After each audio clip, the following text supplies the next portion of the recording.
Fuck.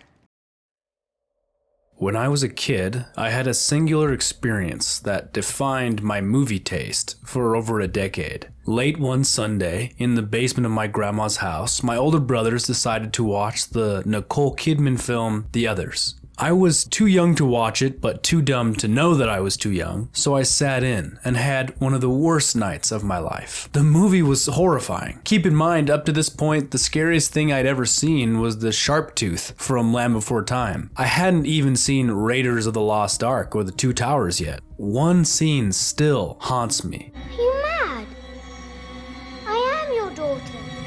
After that, I swore off horror movies for good. Here and there, I would be exposed to them. In 3rd grade, we watched Welcome to the Dead House from the Goosebumps TV series, which kept me up for 2 days. My dad took me to see Knowing when I was like 11, but we left 10 minutes in because I was too scared. I watched I Am Legend in 7th grade because I really wanted to play footsies with this girl in my class. In 9th grade, I watched The Walking Dead in secret because I wanted to fit in with my buddies in school. But it wasn't until post-high school that I had a life-changing perspective shift. At 19, after getting really into the podcast Collider Nightmares, I had a moment of reflection. I realized that I was an adult now, and the arbitrary tastes that I had given to myself didn't have to keep defining me. I realized I didn't have to keep being afraid of horror, that I didn't have to write off an entire massive genre. So that October, I decided to try and watch a new horror movie every day until Halloween. I didn't make it, not even at that age did I have enough time to watch 31 movies in a month, but I did end up watching a lot of horror classics. Ever since then, every October I've tried to do the same challenge. On top of that, I have gone out of my way to experience horror in all shapes and sizes. I have become somewhat of a horror aficionado over the years, watching everything from classic horror like The House on Haunted Hill, to revolutionary horror like Texas Chainsaw Massacre, to postmodern horror like Scream, to more off-the-beaten-path horror like Bone Tomahawk. Through this deep dive exploration of a genre, I have gained not only an understanding and respect for the medium, but a permeating adoration for it. Throughout the course of this month, I want to talk about 4 different horror movies from what I determined are the 4 separate subgenres of horror that I love the most. Fun horror,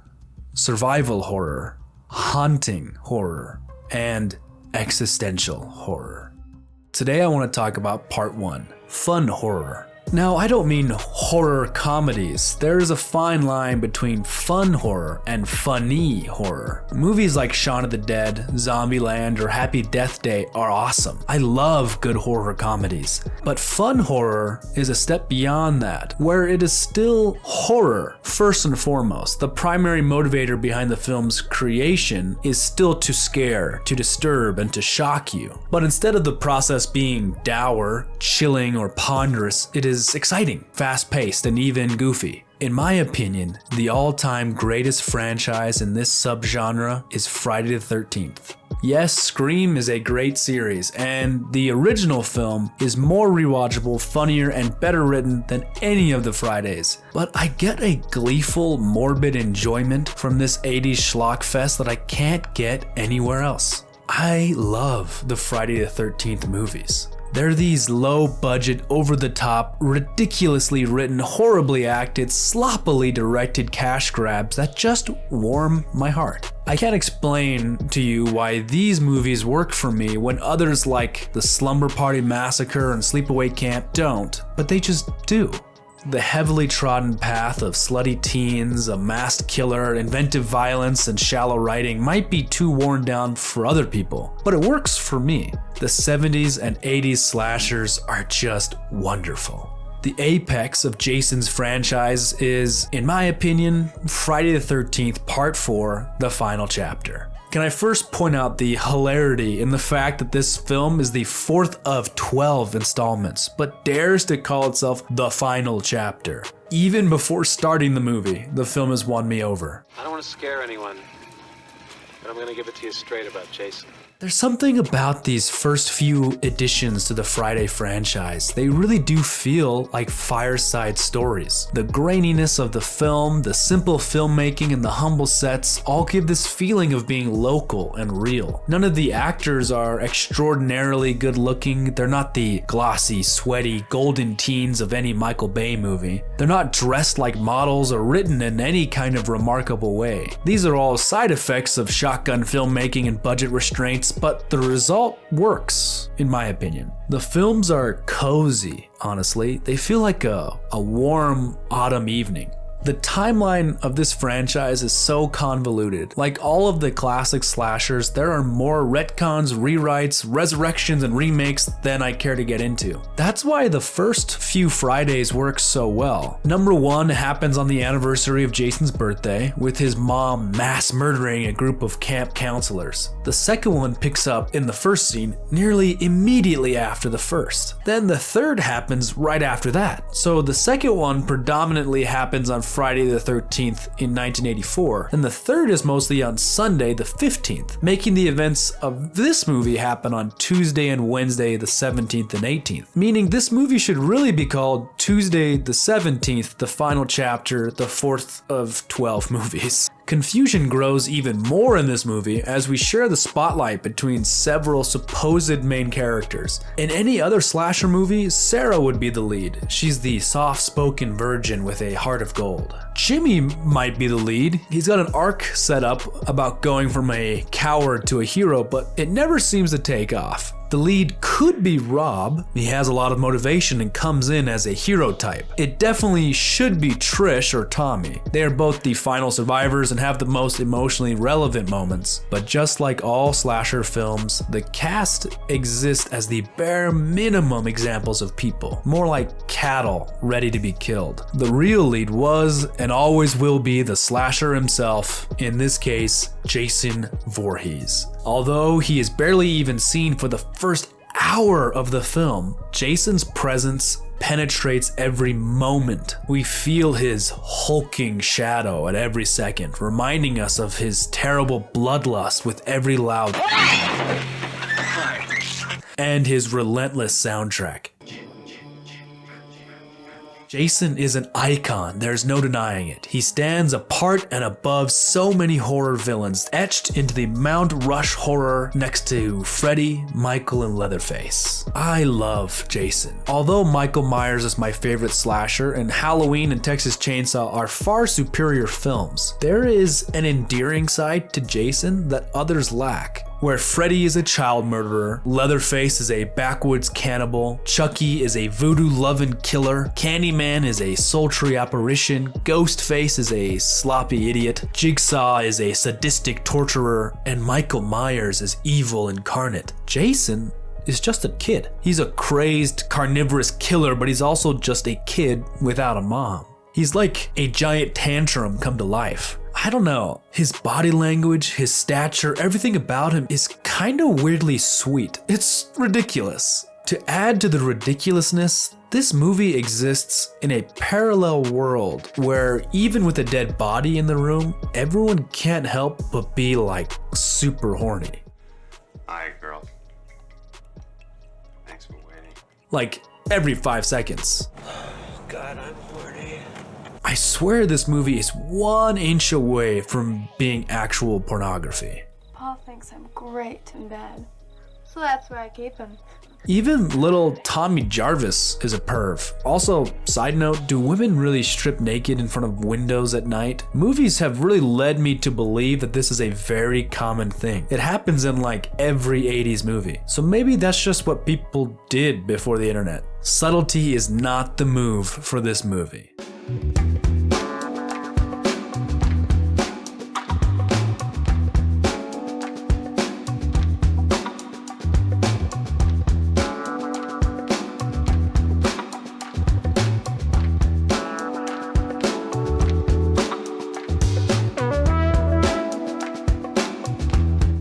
literally introduced the twins as interchangeable sex bots, which to any modern-minded person would be an appalling affront to feminism, but for some reason, this movie can really pull it off. Maybe because it's so cheesy, or maybe because it's so lowbrow, but for whatever reason, the nudity, sexualization, and intense horniness makes this movie more charming, not less. It's an odd combination over sexualization and hyperviolence. Add on top of that an offbeat sense of humor, and you get quite the unique product. To say that the humor is from a different era is to put it lightly. I don't know why it works for me, but it really does. The hippie with the Canada and love sign cracks me up. The character that kills me the most has got to be Crispin Glover's Jimmy. Maybe it's the fact that he reminds me of my baby brother, or maybe it's just because he's so pathetically feeble, but everything he does is golden. His dancing scene has got to be one of the greatest cinematic achievements of all time.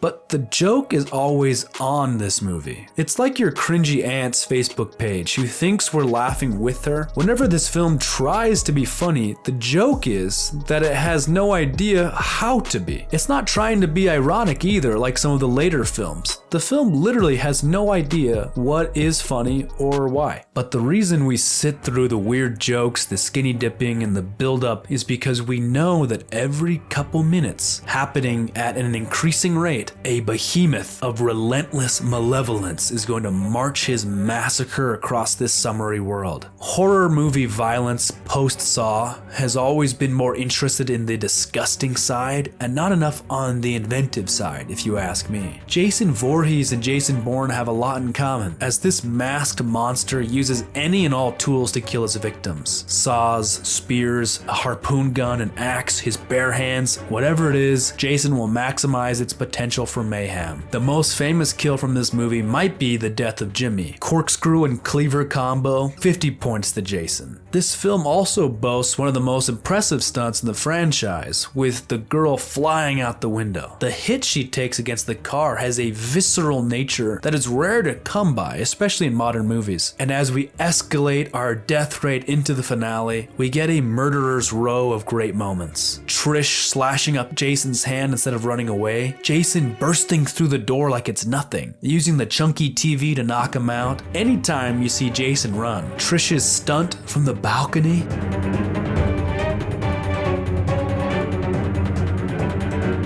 This shot. And of course, Tommy becoming Jason. Jason's face reveal, and then the killing blow. But in the end, this wasn't some revelatory or nuanced exploration of the human condition. It was just a wild night on a random Tuesday at Crystal Lake. And that's okay. Not every piece of media has to be the greatest thing ever made. In my church, there's a term we use that I'm not sure others use or not. When something is base, when something is primeval and appealing to the primordial man, we call it the natural man. The natural man encompasses everything that is out of line with the man of God. Mammon, as the Bible calls it. Murder, anger, lust, greed, everything that is vile and dark about mankind. Horror taps into this in every subgenre, showing the worst of what we are. This can be heavy, it can be haunting and tragic. And as we get further into this Halloween special, we will see the depths of the natural man.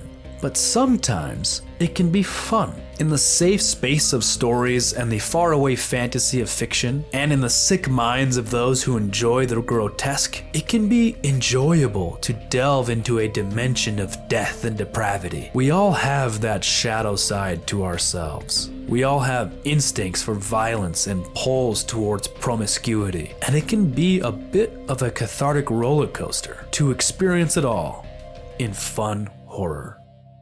I hope you enjoyed this discussion today. Subscribe for parts 2 through 4 and enjoy another great Halloween season. Farewell.